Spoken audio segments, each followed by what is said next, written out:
Hello, baby. I was crazy once. I'm thinking of a number.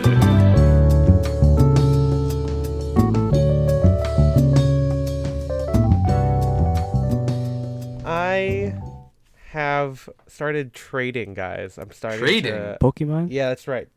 No, Baseball cards? shares of Ah. companies. Okay, this is probably the best time to get into the stock market, I guess. Yeah. Yeah. I'm getting stocks Uh-huh. because I'm. You a used stock to get character. socks, and then you got stocks. That's right. Yeah. Yeah. Are stock characters people who have corn on their feet? Yep. Because I'm the person who has corn on their feet. You know what I'm saying? It's corn in my feed, actually. And I got cob in my feed, if you know what I mean. You In got my Leonardo feed, I mean DiCaprio? I got a trough, and Okay. someone just blends up a bunch of things, including corn cobs. Yeah. Yeah. What's his name? Dom Cobb in Dom Inception. Cobb. Yeah. right. Probably, yeah. Mr. Oh, yeah, that is his Dr. name. Dr. Hugh Mann. Dr. Hugh Man. Yes, and see, he was called that because he's a lot like corn on the cob. He's a corn star. He's a You corn like star. how because that came out with TikTok, right? Like how we had to Yeah. say the word corn I mean, instead you of don't have to. porn. We're in the unalive I era don't of like the world, it. Do you know actually. that the That might Pop be the Culture worst Museum one. in Seattle, like they had a the plaque, the exhibit that they have about No way, that's crazy. Yeah, about Kurt Cobain. It says like in 1995 he unalived himself or something. Yeah, like it's like a Gen Zer TikToker who wrote that plaque. Actually, It's terrible. I hate it. Yeah. It's weird. I don't know. Maybe it's because Twitter is like fully like a Nazi site now. I'm constantly seeing like Yeah. Trump people or whatever being like they tried to unalive him. I'm like, you guys sound so stupid. This is one Yeah. thing I will not be moved on. I understand why people do it, but also like the censorship and whatnot. But also like there are other ways you could say like, for example, like someone took their own life, or instead of saying corn, you could just say like adult explicit material, whatever. Adult entertainment. Adult entertainment. But anyway, I like that better. Yeah. I think anyone, I don't know, anytime I hear someone say like, oh, unalive, I'm like, Yeah. please talk like a grown up. The Yeah. rot runs deep. Uh-huh. The internet is a mistake. Hey, that's So. I think some of the points I'm going to bring up in this episode. Oh, and I love it. Yeah. Yeah. Well, if you guys haven't Foreshadowing. looked at the title of the episode, this is going to be about personal style, or the death and life of it all, I guess. Long live personal style, actually. Yes. Personal style is dead. Long live personal style. Yeah. The supreme leader is dead. The- We have no leader. The death and rebirth, as it were, maybe. That's That's right. the Christmas and Um, Easter. Yeah, it's kind of funny how I know obviously we are personally late to this stuff, not just because we record things in advance, but I feel like if you're in the Discord, we've been talking about this for a long time. We just haven't really openly done it as much as the current zeitgeist, because a lot of the sources that we pulled for this all came out almost around the same time. We got Mina Lee's video. We have like a lot of responses to it. I think Bliss Foster did a video last year about personal style, and it kind of seems that like personal style is like the zeitgeist word. It's not. I guess it's like kind of like how a brand is authentic, where that in the past that meant like brands were like heritage or whatever. Yeah. But like personal style is like that word, but for like consumers of fashion and like I guess content creators. And we're gonna talk about it. We're gonna talk about why it seems to be dead, and why it's actually alive And who killed for us at least. Yeah. Yeah. Yeah. We have Victor Zapruder. That's and right. He's got, but he documented the death of personal style, not Uh-huh. exactly who was the shooter. But exactly, but The you can unaliver, see- I'm sorry. The unaliver, yes. Yeah. Instead of saying like this has shooters, you say this has unalivers. We got pew pewers. We got an Pew-pewers. active unaliver right Yeah. here. Well, Oh, yeah, well, no. I guess the active shooter hopefully implies that no one has been killed yet. Well, they could be on a spree. You know, they could have That's just true. That's true. yeah. Let's do an episode about active shooters. Welcome to the Yeah, firearms let's go episode, through them. everybody. Yeah. That's right. But yeah, we're gonna talk about a couple things today. We're gonna talk about like the role the algorithm plays in this, the role celebrities play in this, how personal style today has kind of like a look to it, and also about like maximalism, minimalism, honing your personal style, and kind of just in the end how we define it and how we think. Well, I guess what applies into our concept of personal style and how we think that you can be personal. Be personal, please. Yeah. First off, let's talk about why people are thinking that personal style is dead. Because it seems that all of these content creators, fashion essayists, culture writers, they all can be kind of saying the same thing. And it kind of reminds me of one of like the last chapters of Status and Culture. If you guys don't remember our review discussion about it, like I think 2 or almost 3 years ago, the ending of W. David Marx's book kind of talks about, like the cannibalization of culture, the stagnancy of culture, and how there's not really anything new. And I could be, summarizing that wrong, but like to me, that kind of plays into the idea of personal style today, where it's so internet core. You know what I mean? It's derived from what is happening on the internet versus being derived from subculture, which is kind of like when you read W. David Marx's book, he says a lot of movements in culture are about trying to maintain or get higher or get different kinds of status. And a lot of these big movements were from subcultures, marginalized people, etc. But today, because culture is not being moved by those things, we're kind of stagnant. And he kind of says that a lot of it has to do with the internet. And I agree that can definitely be applied to when we talk about personal style and fashion and everything like that. And that kind of brings me to like kind of the main reason I want to talk about this topic is because Mina Lee did a really big video, very popular video about the death of personal style. And I agree with a lot of what she has to say, and I really like all the sources, although I feel like it kind of goes around in different Tangents. topics. In tangents, yes, thank you, MJ. Because it kind of goes between like talking about the algorithm, and like the role that plays, which we will definitely get into because we keep talking about it, as well as for her.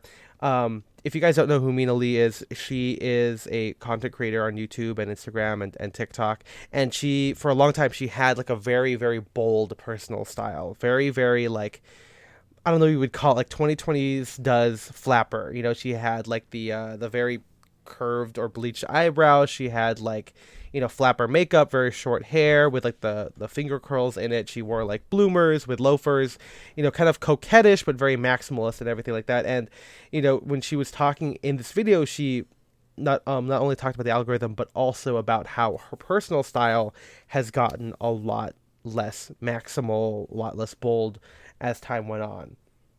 And I guess she kind of relates those two things together, where maybe personal style isn't necessarily about what gets you noticed. And she kind of admits that she dressed in a certain way to become popular on the internet, make a name for herself, and to, establish herself.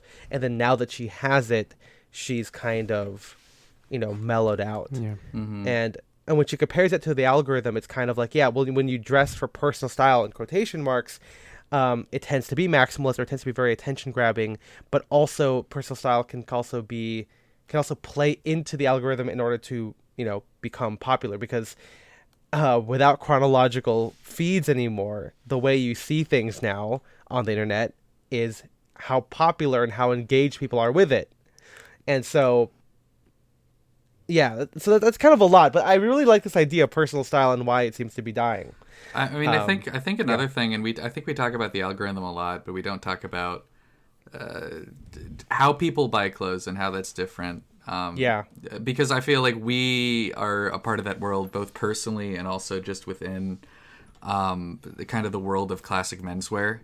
But like, Yeah. like there didn't used to be websites like Shein or whatever, where like these drop shipping sites where you could get 20 outfits for like $10. There've always been like cheap mall stores and thrifting and stuff like that. But now the volume and the variance of style that you can of clothing that you could purchase with just like one click, I think is a lot different than it was in the past. And I know that I think it was in the Mina Lee video where she talks about people just chasing different TikTok trends, and so they jump from coastal grandma to quiet luxury and all these other made up things. And they're able to do that in a way that 20 plus years ago would have been a lot harder. If you wanted to be like, I want to be punk now, I want to be rocker now, I want to be preppy, you'd have to like go out and do research and like buy entirely new wardrobes. But now it's so easy just to go on like one of these drop shipping sites and type in the desired TikTok aesthetic that you're looking for, and instantly be served thousands and thousands of pieces of clothing. Yeah. There's this guy that I met recently. He's not a huge fashion guy. He probably sent this to me. He sent it to me because he thought I would be interested in it. But it was some kind of like AI scanning thing. So like if you basically you could send this application like an Instagram photo, or like either like a photo or like a link to the photo, and then it would go scan through it, and then it would tell you exactly what is being worn, or at least a close duplicate of it.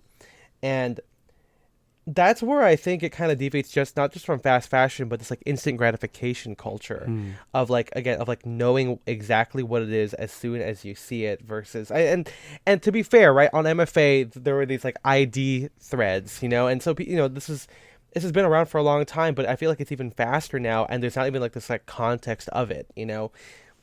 As a side note, right, like MFA has changed a lot. In the past it was full of like more enthusiast people and people who just kind of did it for the love of the art, or whatever. And on those ID checks, usually yes, you could answer the question of like, oh, that's this Capital jacket, but you would maybe have like a small discussion about Capital, like why this jacket is so interesting, versus like, okay, I see this, I'm just gonna buy it now without any appreciation of the context or whatever it is. Yeah. And I think that's like a big thing too, where it's not just fast fashion. It's like, oh, that guy's wearing YSL circa 2016. Okay, well, I'm just gonna go on Grailed and find that. And it can be hard to find those things, but I feel like on that similar vein, like, people don't have to discover it as much. People can just do it, whether it is something new or even something that's vintage, and it's, again, this is not exactly a new thing, because like we're like this, like when we started, hey, what is that suit? It's a 1930 suit. Well, oh, where can I get it? Like and it's true, like we just want to get it, but because we couldn't, I think that's what made us like learn more about it, and that's, again, a big difference. But the other side of that is the algorithm, I think, because you would not see those things unless the algorithm deemed that it was interesting enough for you to see. And there's kind of like this like positive feedback loop, where the more people who engage with these things, the more people see it. And that's why all of these, to me, it seems like all of these trends maybe not exactly have staying power, but they have their like moment in the spotlight for quite a while, because it happens, and then as soon as something else takes people's attention, it goes to something else. Like, again, going from coastal grandma to going to grunge or blah blah blah, and that's, again, not exactly new, but the internet makes it so different now, where because it's algorithmically driven and engagement driven, versus like the natural life cycle of things. It's just way faster, and to me that makes it more dispassionate. It's like the and so sorry, but it's kind of like the evolution of like the starter pack, or like how cores became a thing, but now it's like more specific now, instead of being quote unquote sold an idea or like certain looks, it's like a specific look now where you could just get the whole thing, instead of like what we were saying about the like the ID threads on Reddit, right? Yeah. I like that's who was it? It was like the evil female one has like a really great article about this whole thing. I think it's the best version of the discourse about personal style, but it's like, yeah, consumers may now select from an ever-growing list of curated styles that come neatly packaged in Pinterest boards with self-mandated diversity quotas and search term keywords. And so, it's interesting because like these things do kind of start off as niche or specialized, and then they get their, again, they become super popular um, within, I guess, everywhere. And Pinterest is a place you can shop from now. I'm sure that there's some way to correlate that to like the way things you see on TikTok and Instagram and stuff like that. And it just, I guess, for me, as a side note, it makes me so surprised how often people use their explore page function, because I never look at it. And again, if people looked at mine, it's all ferrets. And so it's kind of like I never get this idea. Like I can see moods change by seeing it being worn, but because it takes a while for you to for people to acquire these items still, even if you do fast fashion or whatever, it still takes a while for me to see like the like or relative to just going on the explore page and all of a sudden everything you're seeing is coastal grandma. Yeah. Maybe for me it would be like, okay, like I'm starting to see people wearing their tied sweaters around their necks, or like that. Then I'm starting to see tonal stuff. I'm like, okay, as people incorporate those things, I see it more naturally, and maybe that's the thing. Like, stop using the fucking explore page. But I will say though, I go on my For You page on Instagram. Oh, sorry, on TikTok, because that's just kind of the whole thing of it. But I also don't really consume that much fashion content, or especially not trend reporting content on TikTok. It's usually just people showing off their fits, and it's usually mainly vintage people or people who have like kind of like, I want to wear this for as long as possible. So I personally don't see this stuff. But based on, again, conversations and based on how all these people are talking about it, like I think it's like the algorithm is the other side of it. It's the ease of it, and then just being served it over and over again, and it being so fruitful and so profitable to operate in that way. I don't know. I also see a lot. I think a lot of younger internet viewers, for some reason, internet viewers. I'm viewing the internet right now. Internet users. They're really into just categorizing things, and I don't know. Maybe I guess we do the same thing with cinematic dressing. Yeah, cinematic dressing, whatever.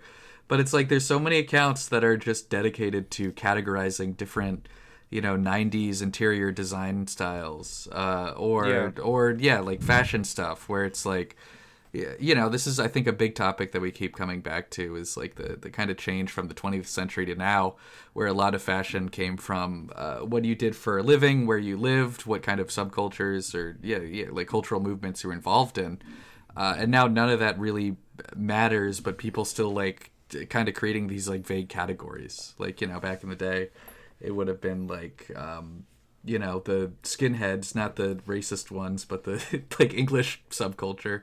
It's like, hey, they would wear these like denim jackets or whatever because they come from like working class families, or they're trying to emulate kind of the American working class aesthetic.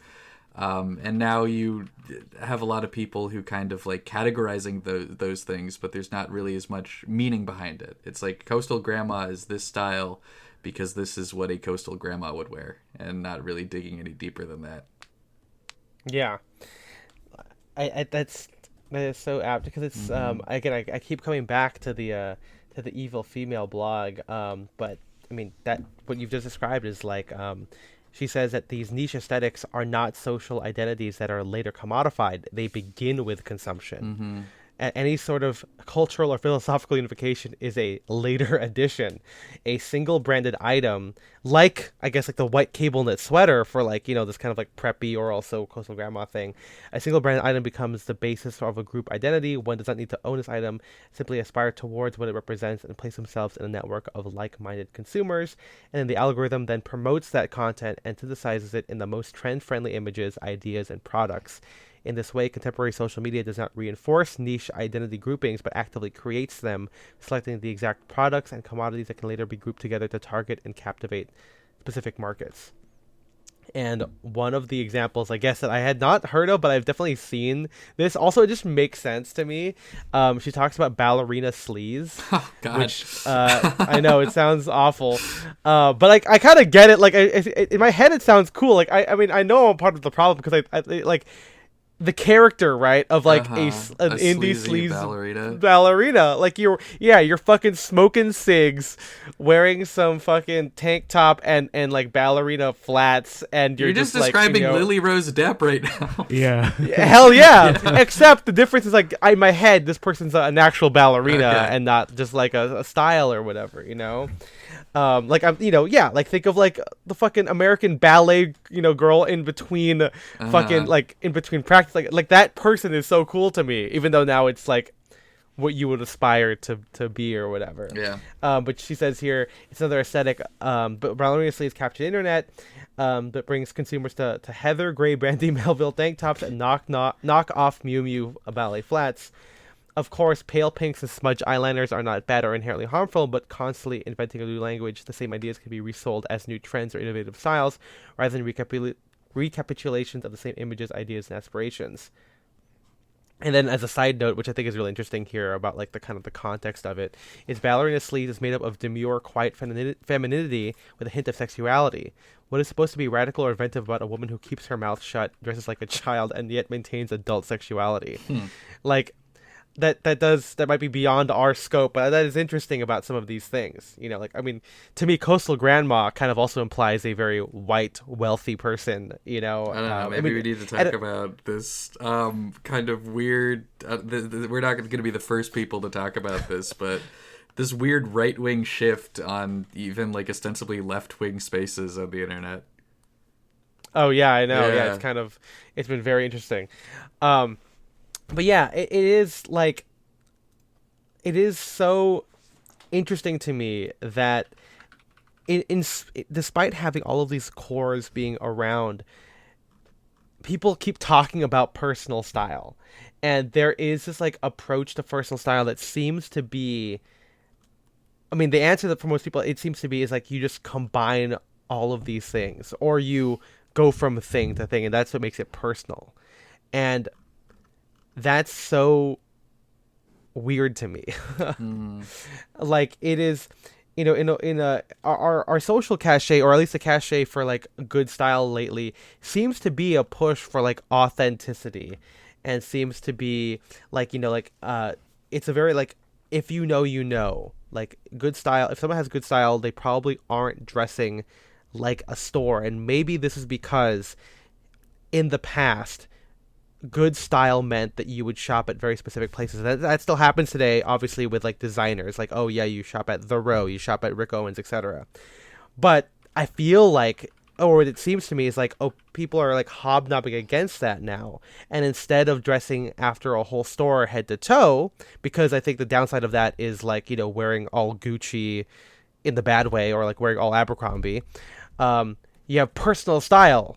But that just means that you do cores all the time instead of an actual like cohesive look.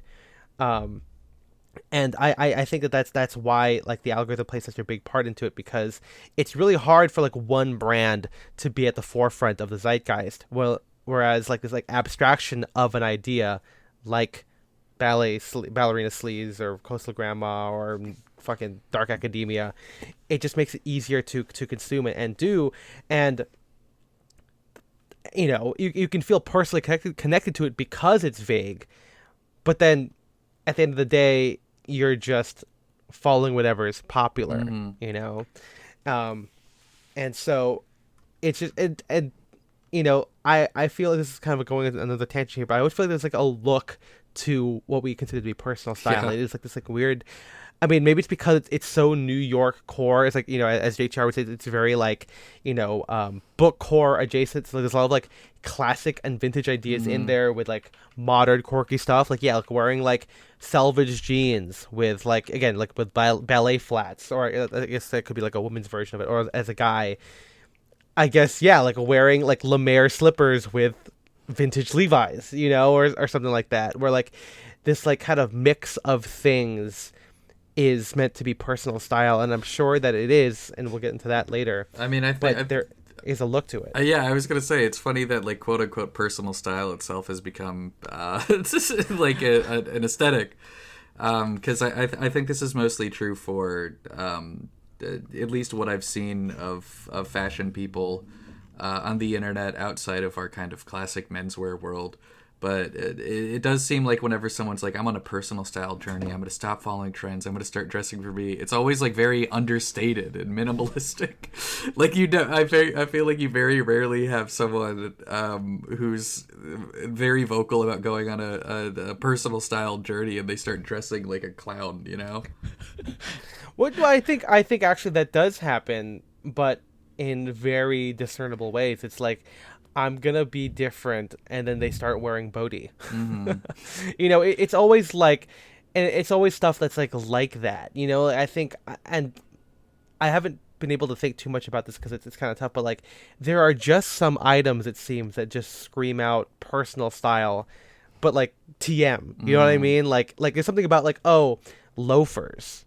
And or like some kind of like flats or whatever, and they like, oh yeah, like this is me with personal style. It's like you wearing tassel loafers, and it makes me wonder if this is kind of like anti-millennial coded, because like I said before, we're like personal style or being stylish back in the day meant that you would shop head to toe in one store, like Fraser shopping at Armani, like. Something about being into style in like streetwear or casual stuff meant that you were a sneakerhead, right?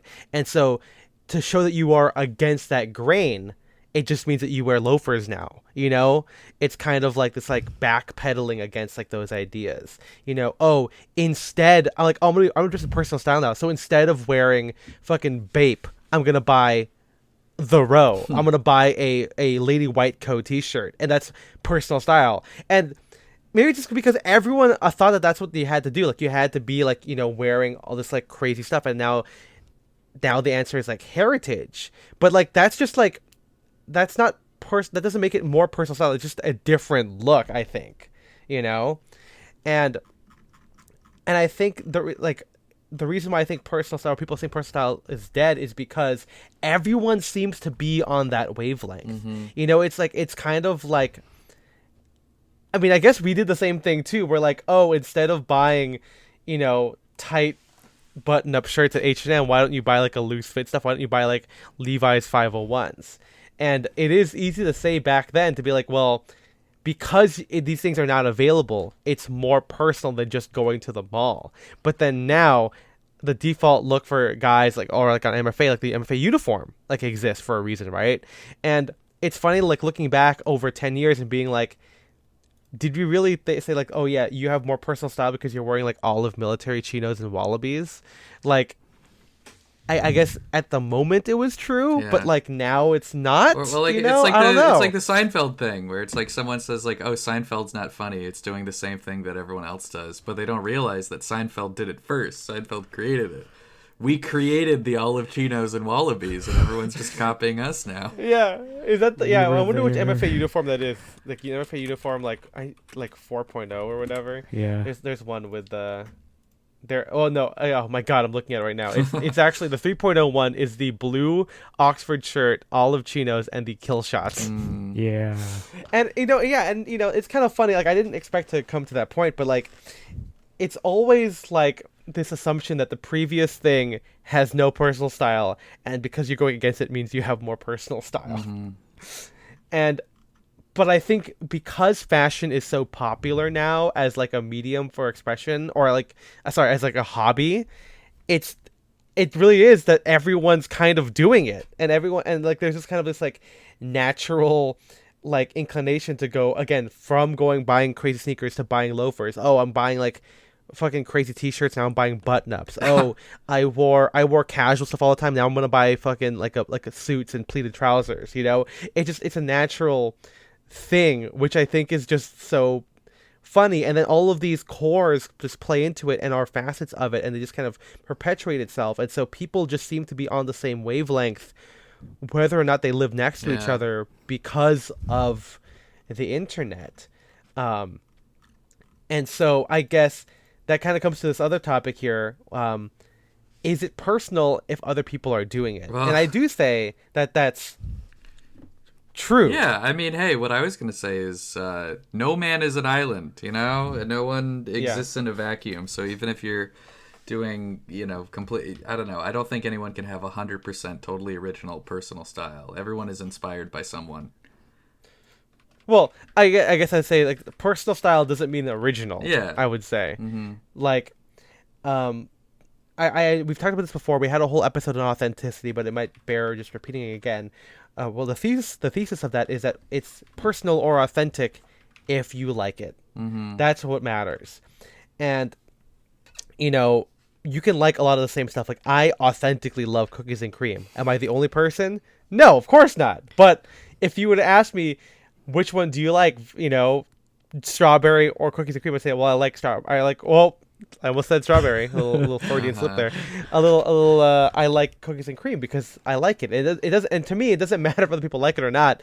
I like it because it's good. That's right. But then that kind of brings us to something that we talked about in the Discord when we were talking about this idea of personal style, and how everyone seems to be on this wavelength of it.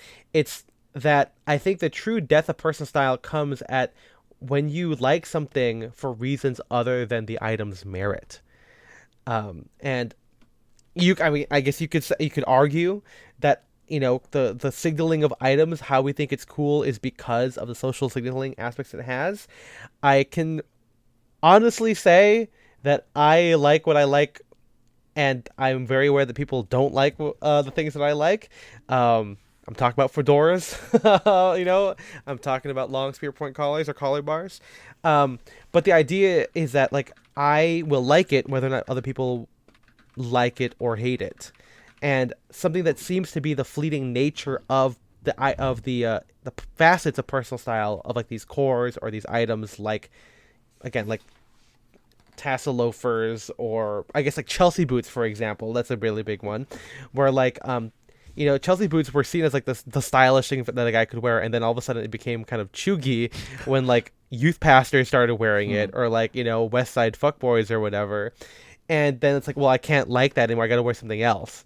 And that to me is a big aspect of it. It's like people are a lot more sensitive to what Blackboard's biplane calls whack ass people. Like can you like something if whack ass people still are wearing the thing that you like? And I think he argues, I don't think I linked too much of it here, but he did say something about how, like, it's fine to like not like something if people are like are ruining it for you.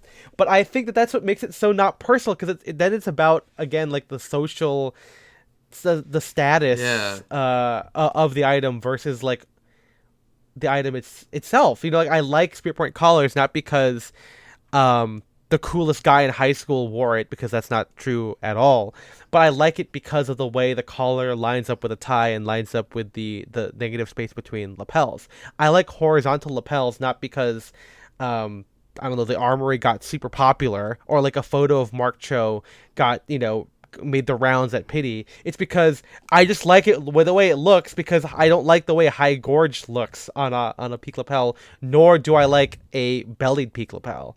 I don't know, I'm making movements with my hands here, but I don't like this shape that's going on. But like, that's, to me, like, that means I like it. You know what I mean? Like I just, it's the same thing with like music, for example. And I've said this before, but like I've always said that I like a certain sound of music. It doesn't make it better, but like when things, like, it doesn't matter if that sound becomes popular. I like the way these chords progressions look. I like composers who approach things a similar way. I don't like Aaron Copland, because I don't like everything he's ever done. I have like a lot of him because I like the specific stuff that he's done. And if people started to like Aaron Copland because there's a biopic written about him and it became super popular because Timothy Chalamet plays Aaron Copland, like, that's cool. I think that's fine. But like, I will like it independently of it, And it's kind of like, I guess in this similar way we just did our Bob Dylan episode. Yeah. Like, I can get into Bob Dylan after the movie came out, but I'm also not going to stop listening to Bob Dylan when the movie fades from people's minds. Like, I like it now. Yeah. You know what I mean? Like I and maybe that's just how I am because like I'm an ad. I don't really stop doing things. Actually, I just keep doing it forever. You're a collector.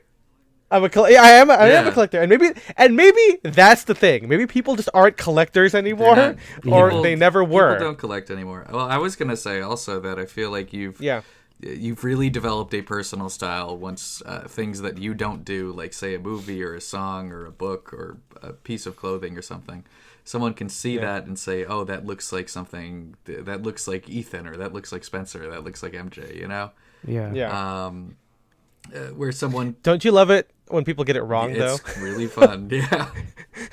Because in their minds, in those people's minds, it just means wearing a tie or something. I mean, I had a conversation with a girlfriend the other day where she was like, "Oh, and then there was a guy you probably think he's really stylish. He was wearing a jacket, and the buttonholes on his sleeve, the stitching was it was like the stitching were all different colors. No.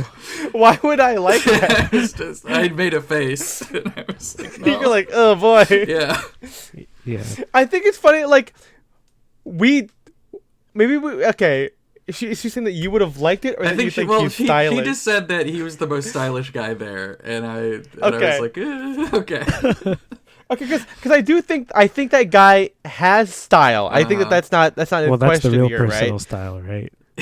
Yeah, he's choosing to have each individual sleeve button. Well, I don't know. I feel like Die Workwear talks about this a lot. You know, like where there's a lot of people who they get really excited when they go to their first made-to-measure brand, and they tell them it's like, oh, you know, you could get contrast, like, you know, buttonholes and stuff like that. You can get contrast stitching. You can get all these crazy details, and people seem to pick them not because they're like, oh, I like this. This represents me. They're just like, ah, that's cool. I could do that. Like, I gotta show people that this is custom and special and not off the rack, you know? That's like me getting a burger with corn in it. Not porn. I'm talking like regular ass baby corn. Yeah. And I'm going to say I like that because it makes it a little bit sweet and it tastes really good.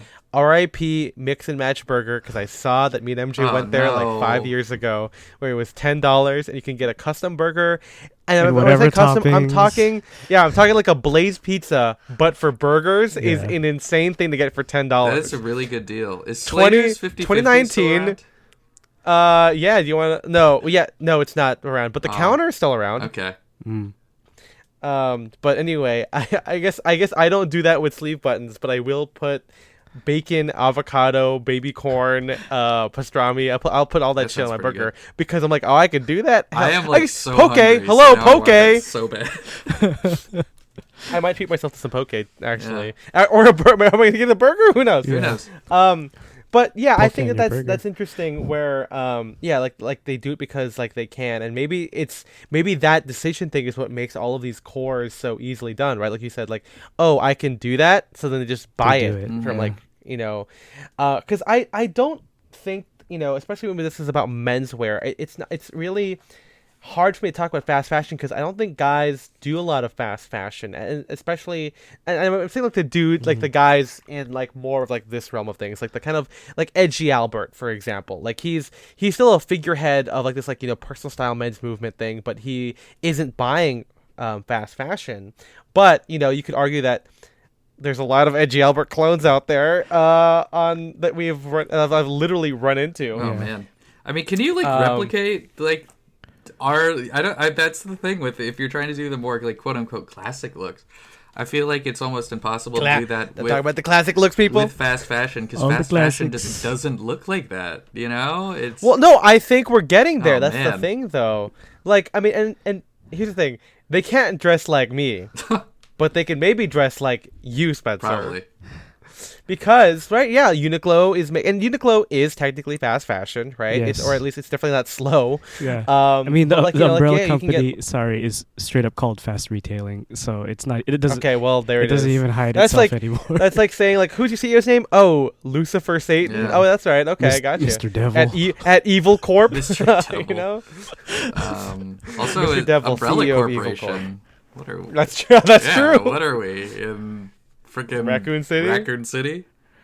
Yeah, Raccoon City. We're in Raccoon City. I got many votes in Raccoon City. Our business is life itself. Yeah, that's right. We're You're gonna. kind of doing a Reagan thing. Well. Raccoon City. But yeah, I think we're getting there. Like, they're making short crop jackets. They're making flannel stuff, and so it's easy. I guess that is true. The fast fashion thing is being able to replicate a look that is trending and get it out there to be as fast as possible.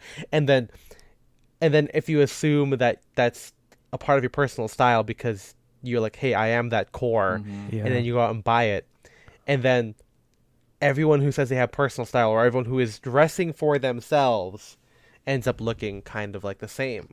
And it's always like, we got into this in the Discord too, where like, yeah, people aren't doing the exact same thing, but there's like, again, there's like a look to it. Like, yes, people aren't buying Bodhi, but there's a lot of like quilted jackets out there nowadays. It's just like how, like, yeah, there was lace shirts for a little while, and then all of a sudden a lot of people started making lace shirts, and so it didn't have to be from like one brand. We're seeing flared leg suits, and they're not all from Husbands. And like that's kind of like becoming like the de facto look for when guys want to dress in a suit and look like sexy. Or again, another example there, like the boots themselves. People aren't buying the Husband's boots. People are buying like, or the Camion boot. And I guess we're gonna have a future episode on like dupes and and because that probably plays a big part into all of this.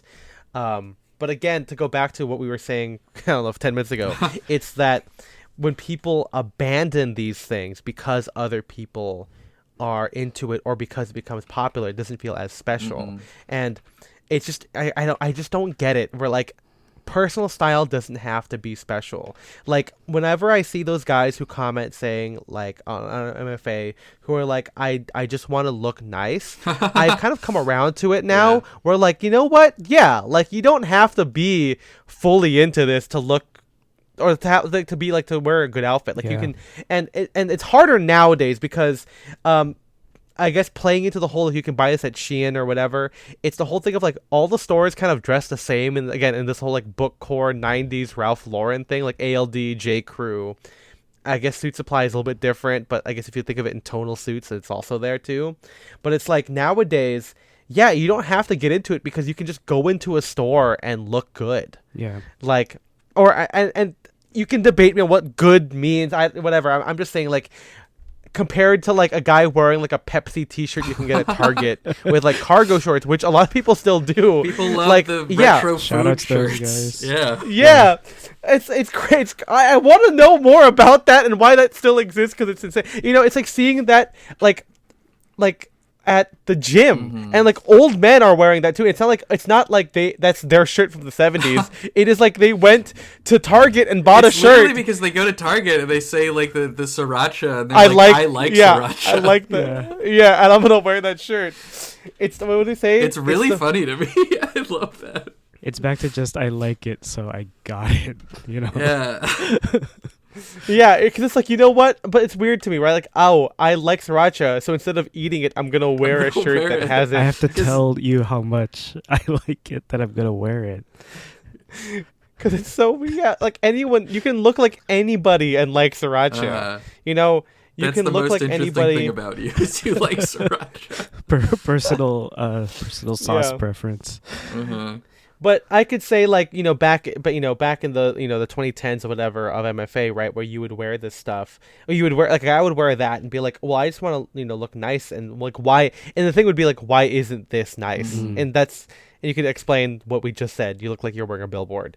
But then nowadays, again, with these kids, or even just, adult guys who go into, Uniqlo, Zara, Suit Supply, all these places at the mall, or even like boutique stores, and they can walk out looking good without even thinking critically about what this looks like. And so now there's this idea that personal style is dead, because not only is it that the people who are into it look good or look the same, but the people who aren't even into it can now look like them. And I think that's causing the whole like existential crisis that these content creators, critiquers, and maybe even designers and brand directors have, where like it's just been so ubiquitous. I don't know if they feel bad, and maybe people aren't reacting to it. Like I Teddy or whoever's at ALD or Noah, like they have to be aware of like what's happening. And maybe their days are numbered. I can't say that for certain. Maybe they're gonna come out with a new collection or a new approach. It'll be crazy. Just like how Fear of God went into like classic menswear for a little bit, by wearing like tonal suits and everything. Like that's totally on the table. But it is interesting to be like, yeah, the idea of personal style, the look of personal style is canonized, and it's also being diluted as hell. Mm-hmm. And yeah. And in that way, that kind of brings it back to what Mina would talk about, where she says that she was exhausted from her personal style, and she's a young person. She's only a couple years younger than us, but she's like, she's very popular and very intuitive, and I'm curious if this is going to be, if people who are also going through that too will make a return to it. And for some added context, she says that like I said at the top of the video, at the top of the podcast, her style was like very maximalist, or just there was a lot going on, and then as she got more into her career, and she found that like she didn't need to dress like that. There's also the fact that influencers who are easily malleable and have an easier look, or who are more willing to change their things, would have more success, and they would be more invited to things. That plays a part in how she felt about her own personal style, and so now she has a lot more of a cleaner look. Mm-hmm. To me, it feels like 60s, because she did talk about Joan Didion in there, and then she recently did a video where she's wearing a headband and it's like bangs, and that's a classic look.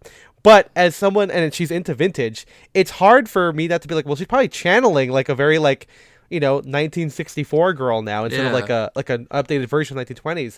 And so like, to me, as someone looking at it, and I don't know her, but like it just seems like her taste is changing, or her tastes have expanded, versus beyond just looking like the flapper, coquettish, very artsy kind of a thing. And she did say that she wanted to look like she could be like an artist, director, or whatever, because I think she went to school for acting. Yeah, or something like she that. mentions acting classes in the video.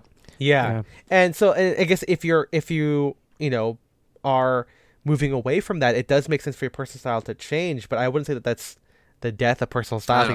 Like I said, it's changing. It's like a development, instead of just like throwing away what was what you've got from the beginning. Yeah, and it's just, again, it goes back to like if I was famous, and I'm not, but like, why would I change how I dress? Like I don't understand. Like I don't get this. Like, again, I guess I've never had a job based on how I've dressed, so I guess I literally don't know what that's like to be like, oh, if I change this. I guess the closest I would have is like dating, and that's the hardest thing in the world, I will say, because it is like, I know I can't wear a fedora, but I love fedoras, and so I have a battle within me at all times. So maybe that's and some people, I guess, you could argue that maybe she's just made her decision, but like, just like with me, I feel like I'm like, I can be me without wearing a fedora, and I think that she's finding that she can be herself without wearing the coquette makeup. And I'm sure she still likes all that stuff, but. Yeah, exactly. I also, can understand, it's much easier to throw on a black or white t-shirt with a white skirt than the outfit that she describes at the beginning, than it is to do that. Yeah. I do think when she says like, oh, her personal style was exhausting, I could not know what that feels like. I was gonna say. I love making outfits so much, and everyone knows this, that I make outfits unto infinity, where I have to actually physically stop myself from like, okay, I gotta stop, because there's seven. It's more than a week now. There's 7 outfits waiting to be worn. I can't do it. I gotta stop. But I think that's an interesting part of it, where this presumption also too that personal style is exhausting is something that is so foreign to me.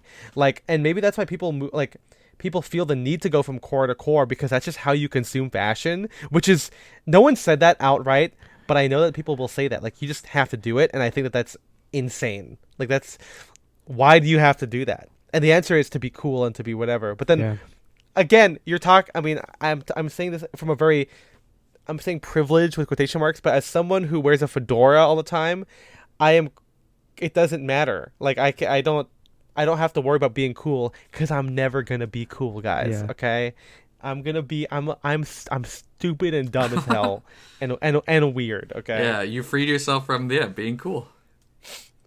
It's so freeing, guys. Just don't be cool. I played Nerf in a church yesterday, okay? I can't think of the most uncool thing of all time. But it was cool because I like it. Yeah. And it was very fun. I hope so. You guys should have came because it was freaking awesome, actually. Yeah. I think MJ, you have a point? Oh, I think that's where the difference in the fatigue or whatever comes from is that because they're trying to use fashion or like the micro trends or whatever means to an end. Yeah, because it's not like you Spencer and I where it's like, oh, we just like this jacket, we just like this tie, we just like these shoes. It's because this particular like core will make me look cool or like be perceived as cool in like these 1 or 2 weeks that it's huge on the like the current For You page. That's why they have to think so hard about it versus like you were saying, you can make more than 7 outfits in like an hour if you wanted to, right? So it's it doesn't take an hour. Yeah, exactly. That's what I'm saying. Yeah. You look at your closet, you're like, hey, these are all my stuff, and I know what I want to do with them immediately versus thinking about it so hard that, oh, what if this microtrend's over now, or what if I can't fit the look. You know what this is, though? I think and I guess we kind of hinted at it with the status part of it, but being left behind, I think, is a very real fear, because it's not just about being... Well, the fear of it is being perceived as chuggy, right? It is like the whole Chelsea boot things, because Chelsea boots are cool. I don't know exactly about the brown suede ones, especially the tan ones, but black Chelsea boots, always cool. Yeah. Okay, I personally like side zips more than Chelsea boots. I wish I discovered them earlier, but I didn't. But whatever. But I get the fear of like being perceived as like, oh, that you're the Chelsea boot guy. The difference is that when you're the Chelsea boot guy, there's a whole look to it. There's like the skinny jean with like a scoop neck t-shirt. It's not the good version of it is YSL. The bad version is Youth Pastor. But it's like, it's usually that when people wear it, they go all in on it versus just wearing Chelsea boots. You know what I mean? And it's like, I know at some point cowboy boots are going to be out of style. I'm going to keep wearing them. Or out of the zeitgeist. Yeah. But yeah, it doesn't matter, because I think that, I mean, this is probably more true for Spencer, but when I do it, usually, I don't look like the typical silver like hipster guy wearing it. I do those looks on purpose because I do like wearing my vintage t-shirts with jeans, but I also wear them with like pinstripe suits and like, with like a Western tie and whatever. And so like, I'm not going all in on it. So there's just that the embracing of being uncool is privilege, because it doesn't matter if I'm chuggy or not, because it's already out of people's the bounds of what people expect from that whole thing. It just must be so exhausting to constantly have to signal. It's like, I know what's trending on TikTok. I could not imagine doing that. That sounds terrible. Yeah, people just don't want to be uncool, which is like the biggest part of it. But I think that's what I don't know if we'll ever do another episode on dating, because it might make me sad. But the biggest thing there is like, what I've seen now being single is like, what I dress like now, it doesn't seem like it's being read as like the fashion guy. And 4 years ago, when I was wearing like, the same exact things, white socks and like loafers, like, oh, you're the fashion guy. Like that's a big thing. And now that's like not happening as much anymore, because the idea of the fashion guy is either constantly changing of these other cores that I don't dress like, or it's just, there's just like a look, an idea of the abstraction of that person. And I don't fit that into that either. There are some there are some outfits I have that do play into it, but a typical like look that looks like Frasier or like Apparel Arts nowadays looks like a regular guy. I don't ask my Hinge matches exactly, what do you think, what core do you think I look like? I don't do that. But I do think that plays into it, where like where people are very aware of cores and they want to be in the one that is the most accessible and the most, I guess you could say, appreciated, right? Because from perspecs.com, the end of personal style, from the end of last year, says that everyone feels like everyone is dressing just to be seen, not to feel something, not to feel confident or unique who you are through clothing. They just want to be seen a certain way to show that we're wearing the latest thing, regardless of it if it reflects our personal style or not. And because we're wearing the latest thing, we get instant validation from others, rinse and repeat. And that is kind of it, I think. And I think that the thing that people want to feel is cool, and there is a look to cool, I think, nowadays. Like, there is this kind of like idea of this bi-coastal creative, right? This person who could be on TikTok, but maybe isn't like a TikTok influencer in that way, but like, oh, you're, you're a cultural commentator, but then you also act, but then you're also a musician, and there is like this again, this look of it, and that kind of plays into like bookcore, right? This idea that's, when you go to a bookstore, and the people who don't know what bookcore is, it is a thing coined by Derek Guy, people who go to independent bookstores, and independent bookstores tend to have a lot of eclectic, not just people, but like the collections of the stuff that they have. It feels less commercial, and therefore the people who are in it have this kind of mix of Americana, vintage, quirkiness of across different, eras and different, I guess, cores. But there's this kind of a common attitude to it. I think in that same way, everyone wants to be this like, again, bi-coastal internet celebrity that's not like a TikTok broccoli haired kid who's running Doge, but like this, like, like you're just like this, like a cool person, this very like creative person. And that comes with these things. Creative people get quilted jackets, they wear sambas because maybe they played soccer in their past and they're trying to bring that back, and then they wear pearl necklaces with a lace shirt because that's quirky and grandma core, but then you wear that with cowboy boots because you like watching Western movies from the 70s. Like, there's a lot that goes into it. And I know that we all do this, but I think the difference is that maybe we just did it earlier than most people, and that's not a flex, but I think it's just because we did it at a time where we were so uncool or not considered cool for doing so that we're just we've dug ourselves into it. We started with not caring about looking cool. Yeah, because I knew I was creative, and I knew people could maybe get that from me from looking at me, but it's not like I have to be like the creative person, like the creative guy TM. Yeah, you know what I mean? It's like it's like, I guess to put it in a way, is like they want to look like they could be on either side of the camera or either side of the canvas. Like, like you were saying, like director, but also actor, but also the writer, but also et cetera, et cetera. Yeah, it's. And I think one of the big things that, you could just do the activities that do that, and then you are those people, right? Yeah. Like you want to look like you go to a bookstore, well, then go to a bookstore. And the thing is, I think the thing is, people actually do this stuff, but maybe fit pics have become like hieroglyphics in a way, where like you're communicating so much through your outfit now that you don't really document personal life, and that makes it weird, because like obviously the biggest thing with this is that this all exists on the internet. Okay, like there's plenty of people who have personal style who do not abide by these stupid ass, social interactions or social rules. But the other thing is that there's so many people who are also on social media, and posting is a way to communicate stuff about yourself and keep people updated. Like, like that's just how you are alive, which is dystopian, but also it's whatever. It's just how things are now. Yeah, no. But it's also like, maybe people relegate their personal stuff to stories where it just disappears. Like, people post like their paintings or their classes that they're taking on their stories, but they post their fit pics, and it's kind of like, the fit pics can communicate both two things, that you're stylish and that you have this life, or that there's this life that's implied. And so since people are kind of leading the same things, like everyone's going to the same fucking Pilates class, everyone's going to the same fucking flea markets, everyone's, going to the New Bev and shit, you might as well dress like that so you could get two birds with one stone. Maybe take a fit pic in front of the New Bev, instead of just like posting random shit that you're up to.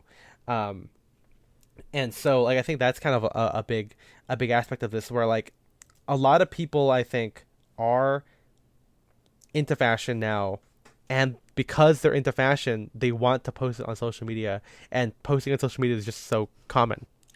Like that's just the way we communicate. And then because of the algorithm, it just perpetuates itself, and then you can be a part of it, or you can get your inspiration from it, and it just keeps going and going until your personal style is exactly what other people are wearing. Yeah. And again, that's not bad, but if you think that that's bad, that's dumb. I'm starting to think that maybe social media is fake. Oh, really? I think I'm the first person to ever think about this too. Original thought. Yeah.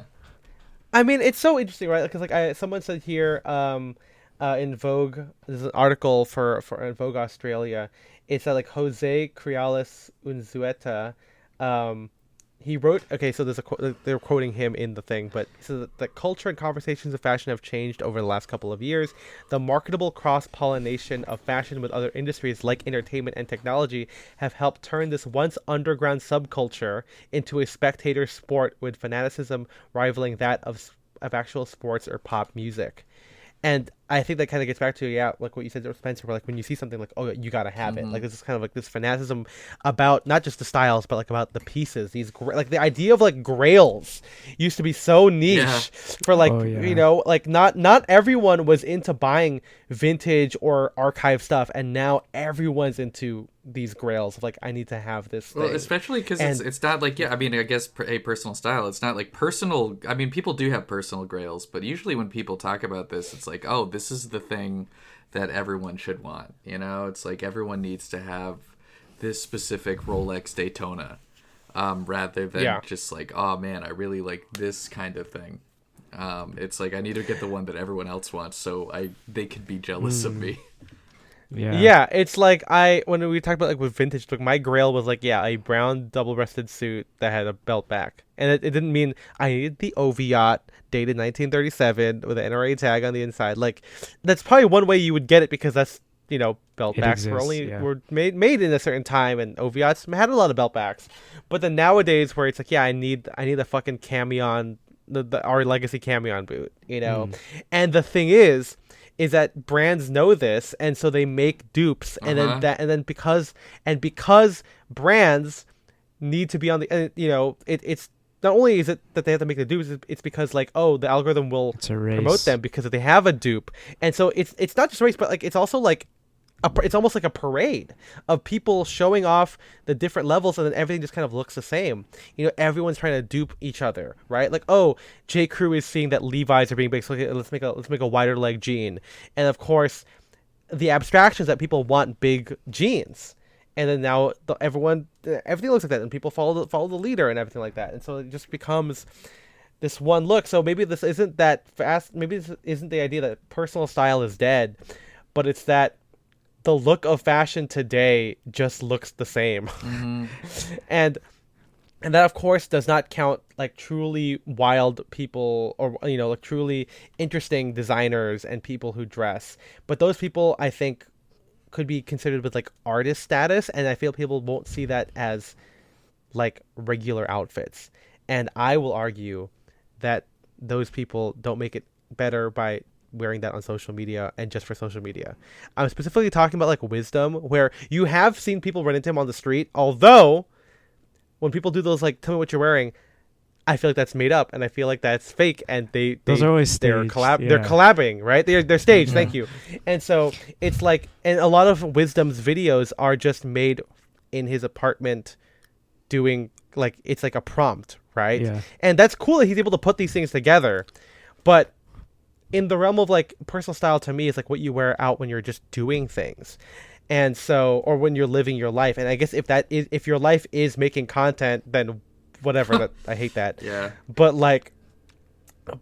for me, it's like, okay, I want these outfits to be me, not just because I thought the idea of these combination of things is cool, but that I get to wear it out while I work, while I go see my friends, while I do all this kind of stuff.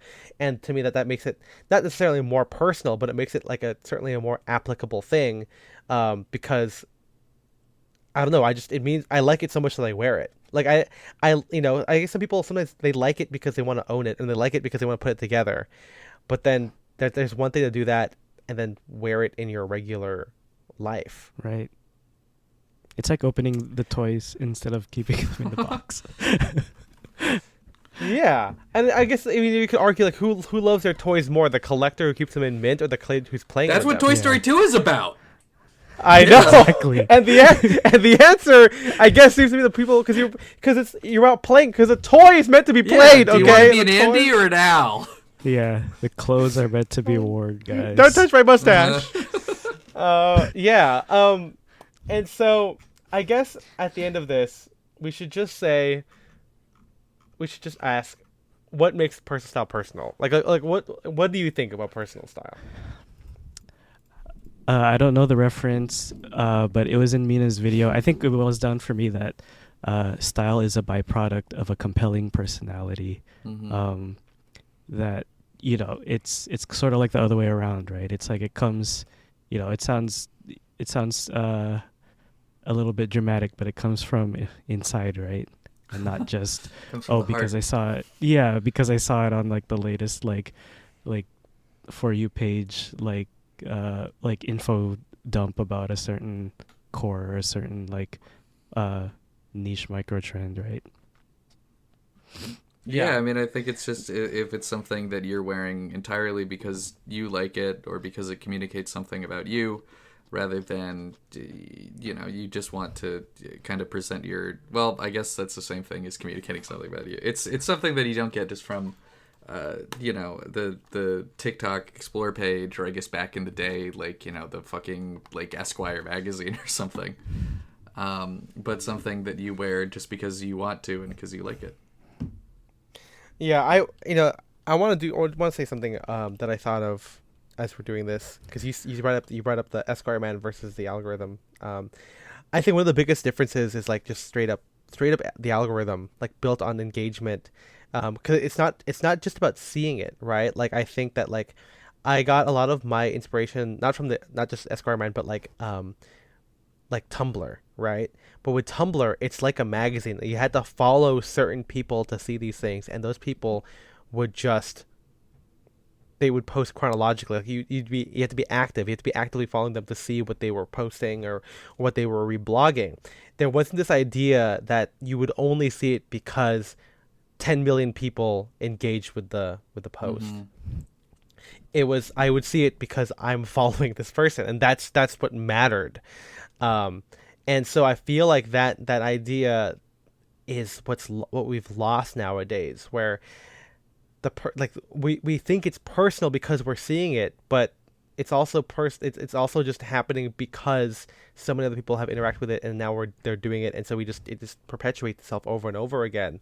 And so maybe the sad part is that people are locked into this idea of like very samey personal style or samey style in general, because they're not able to see the other stuff. And I guess, in that way, one way to get like a personal style, at least to expand the breadth of the things that you see, is to just follow individual people, and then like, maybe check up on them, or I guess engage with them, or turn on post notifications, I guess, if you want to see more of them. But like, I get a lot of my inspiration not apart from my archive of stuff that I always look at, but like from friends and people that I either interact with online or that I follow. And it's not all the time. It's not like I'm copying every single outfit that I see. I don't always see it and then do it. Mm-hmm. But there's this idea like, like I want to see it on like Sora. I want to see it on Nick. I want to see it on MJ or Spencer. And seeing it on them makes me like it more than if I saw it recommended it to me from a trend video or something like that, or even just from an influencer.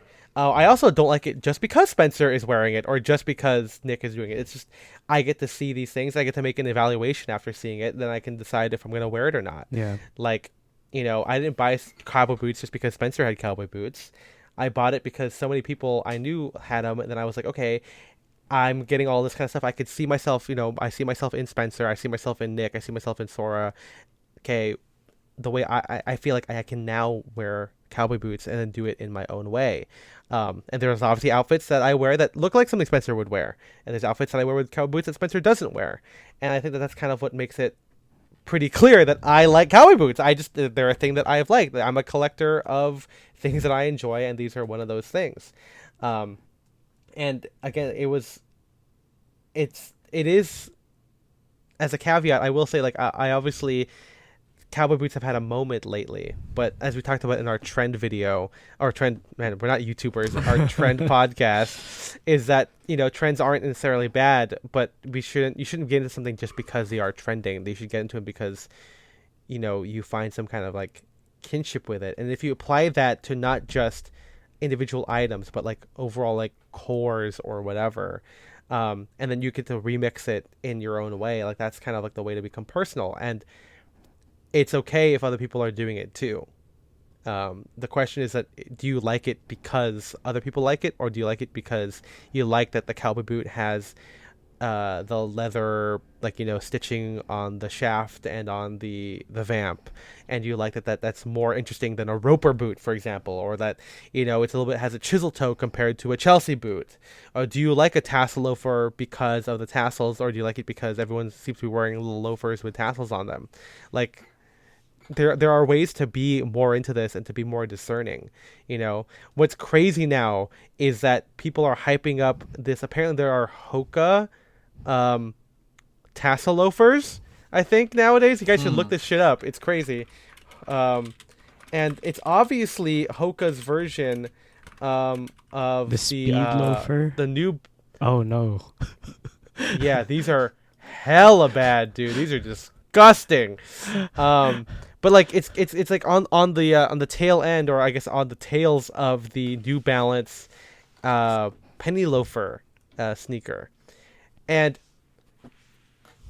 if you like these because of the way that they're designed, then yeah, you love them. Then yeah, you like that's authentic. If you like them because your favorite influencer is wearing them, and because it's crazy that they did this, and you got to get on that Hoka train, fuck you. I mean, no, but seriously, like, I just don't get this whole thing of like assigning social like value, and like that's how much it's worth to you, and that's how much you're into it. Like, I don't get it. Yeah, this sucks. Oh my god, this sucks so bad. This is bad. Yeah. Have you seen the New Balance? Have you seen the New Balance one? The New Balance loafer? No. Yeah, I've seen the New Balance ones. This is like what's crazy is that the New Balance loafer looks way better, actually. Yeah, and it's because, and here's why. This is such a crazy tangent. It's because the tassel loafer on the Hoka is not a good tassel loafer. It's got like the clean, like Belgian-y looking thing with just a tassel on it, and like the New Balance loafer looks like more like a penny loafer. Like it has it actually looks more like it. It doesn't look like a bad. It just looks like a penny loafer that's made of like the mesh and stuff. I guess plastic or whatever, and like tangent for future episode. Compare and contrast this current moment in sneakers when people are doing shit like this with the ugly sneaker trend from like 2016. This is the same thing. You mean like I the feel like Balenciaga Triple S? I mean, I feel like there's similarities, but I feel like it says interesting things about our culture. Kind of that shift. I mean, I don't know. It's like it's like Throwing Fits always had a joke about like people turn 30 and they're like, I need to grow up, and that just means they start buying loafers instead of sneakers. Yeah.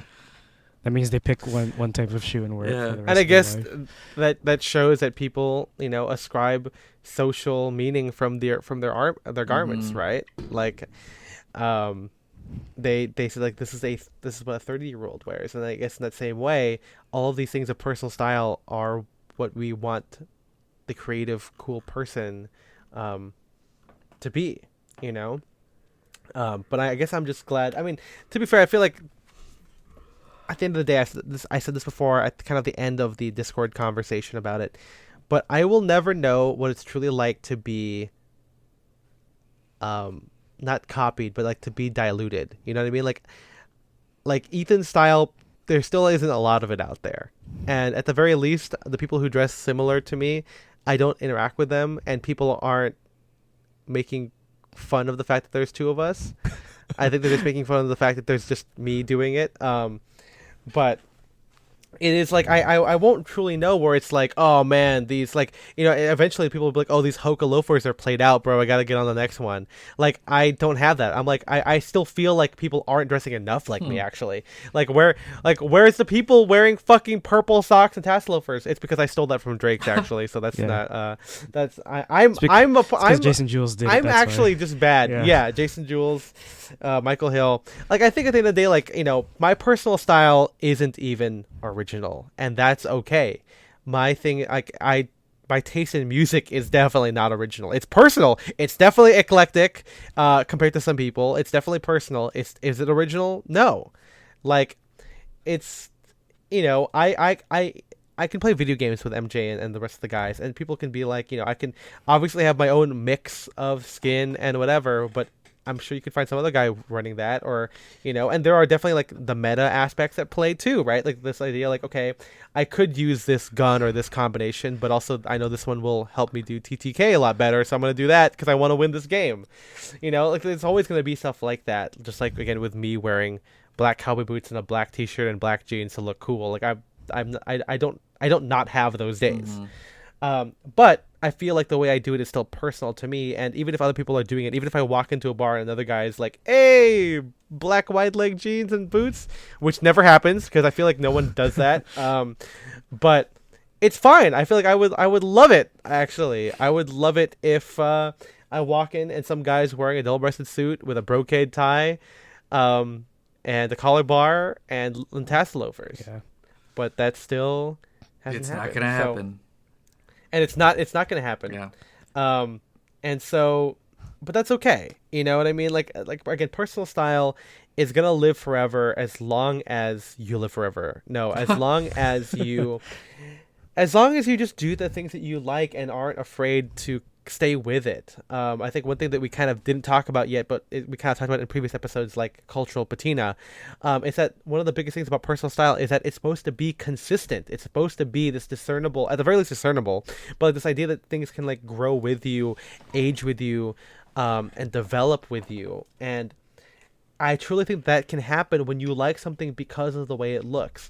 And there's nothing wrong with being early in your journey and changing it, right? Like, I knew I liked tassel loafers, but I definitely found that like the tassel loafers that I had that were Allen Edmonds were not shaped the way I wanted it to look. I like navy double-breasted suits. That didn't stop me from being like, hey, actually my Indochino one is a little too slim.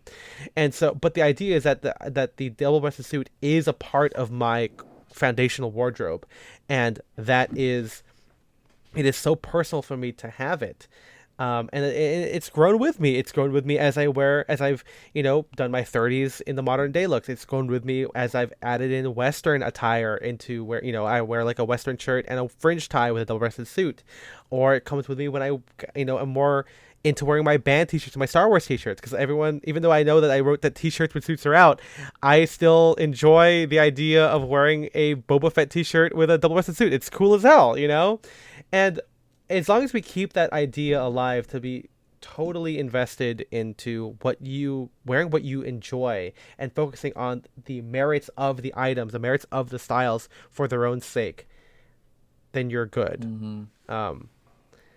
In that way, it does make me feel that all these people talking about personal style are fucking kids who haven't been doing this long enough. Right. These fucking kids. And that could be the biggest thing here, where like these kids put on loafers and they think, or I guess millennials also, they're like, guys, I've unlocked fashion, and then now they are buying Hoka speed loafers, because now it's like, oh my god, like I'm wearing loafers like an adult, but I was a sneakerhead when I was younger. So now I can do both. Fuck you. Go fuck yourself, man. Go to hell. They're disgusting. Yeah, they're fucking disgusting. I mean, that should be the title of the episode. Just they're disgusting. They're disgusting. Yeah. Fuck you. The very British origins of what does this mean? Of the 1906 loafer? What is that? What does this mean? Wait, what origin? It says here, like the British origins of the viral new 1906 loafer. So this is the New Balance loafer. The shoe is the 1906. Okay, that's the proper name for it. I guess the British origin is just that the company is based in the designer was based in London, so it's not like it's. I was expecting like some crazy trad thing, like actually the vamp and the strap is based on these old John Lobs or whatever. That's funny. That's not what this is. Yeah, I will say like, again, because the Hoka came out, the New Balance one looks way better.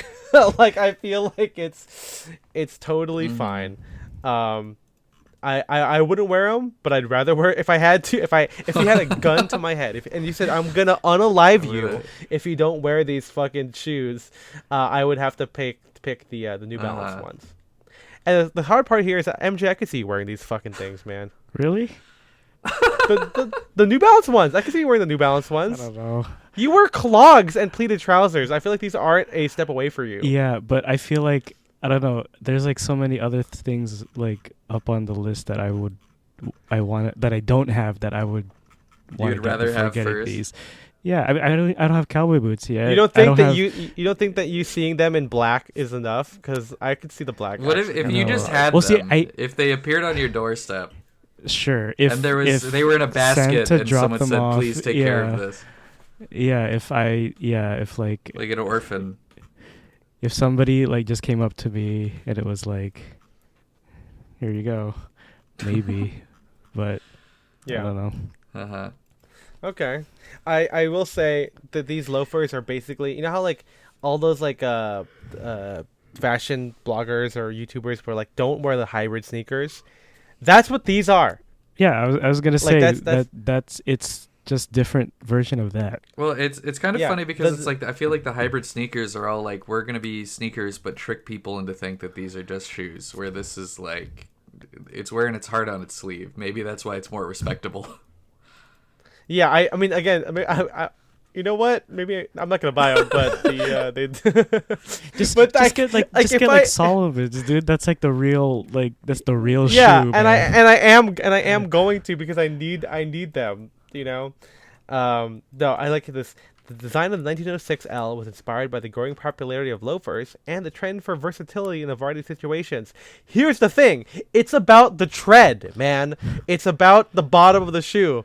It's just because you have a dressy part on top and a casual on the bottom does not make this a shoe that can work with everything. Okay, like it's about leather bottom shoes, okay, wow. and leather tops. Okay, I'd wear canvas loafers are cool.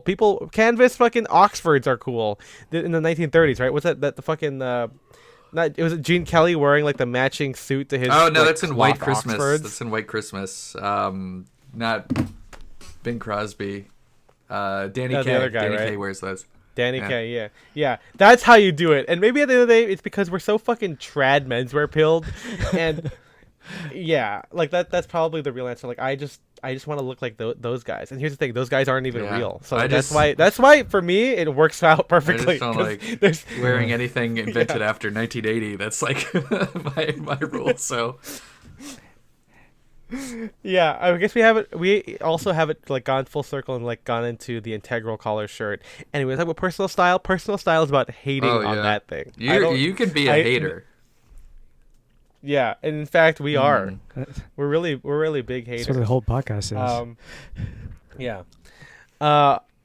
Any other last couple of thoughts here? Last few seconds here. I don't know. Should we stop making, if we're big proponents of personal style, should we stop making fun of guys who are still wearing skinny jeans, because maybe that's just their personal style?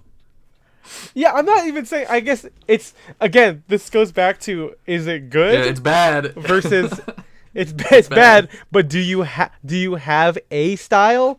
The answer is yes. Do you like it? Yeah. If you can tell, here's the thing: if a guy's wearing skinny jeans and goes, "I love this for all of these reasons," I'm gonna give you the guy the biggest thumbs up.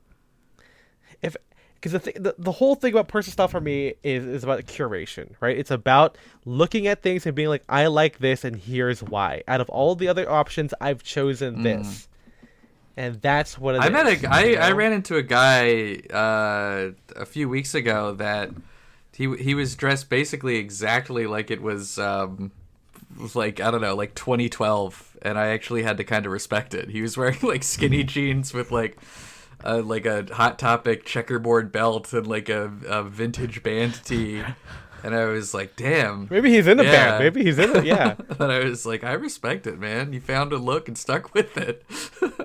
Yeah, I love like I see like old rich guys who have like Justin Bieber hair kind of a thing. I'm like, yeah, okay. Like even though they were clearly trying to dress younger at the time, they stuck with it for the past 10 years clearly, and it's like it's totally there. You know, like I think that's what's really cool, and I think. You know, it's about consistency, and maybe like looking back, we will see if these people who are complaining about this stuff, if they're gonna stick with it, and if they like it. I feel like that's not gonna happen. But the few people that do, we can go back and say, like, well, hey, they actually really authentically liked those pieces, and they kept it with them. We're gonna have to talk about how fashion changes when the tariffs happen and Shein gets really expensive. Oh shit! Oh boy! Well, yeah. What the hell are people gonna wear? That really dates this episode, huh? Yeah, exactly. We're a pre-tariff episode right here, actually. Or like that reminds me, I got to order from Bronson tonight. Yeah, we got to do a mass order for all of our stuff right now. Yeah, get everything that you want before you pay double the price of those things. I mean, like some electronics, but like is like already like gonna get marked up for like 25%. Cars, I just read that cars are gonna go up like $3,000 on average.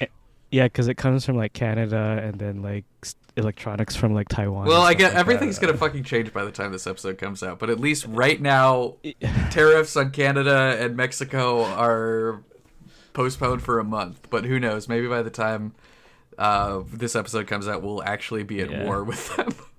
Yeah, we're gonna be drafted, and we're gonna. I'm so glad. I think I'm gonna be aged out of the draft in 20 days, and I think everyone else. I think we're all good. I think we're all gonna be good. Oh yeah, because we're older than you. Exactly. Yeah. So I think, even I'm pretty if sure us three have to, or even if us three have to go, all our Milsurp stuff will be cool. Oh yeah, there you go. Because they also just let you wear your own clothes in the army. If you're you can look like a PMC. I'm like, hey, listen, I got my own shit. Okay, you don't even have to give me a uniform. I got it right here. Yeah, I got my Top Gun cosplay. Yeah, there you go. Well, guys, thank you for listening to this episode on personal style. Long live personal style. Again, like hopefully the point of this was not that you have to look a certain way, but I think you can agree that some people like that's the case that's happening. I wish I could have examples, but I don't know if I could do that without it making fun of people. Yeah. But it's like, I think you all know it, right? The whole fuzzy cardigans and like fucking patchwork, retro sneakers, patchwork stuff, Bodie-esque things, flared trousers, fucking Cuban heeled boots and whatever with like a t-shirt and like a shag haircut. There's this like all this like look to it. Like the I call them it's like the sticker bomb version of like jewelry, like when guys wear like rings, but it's like like mismatched and like everything like that.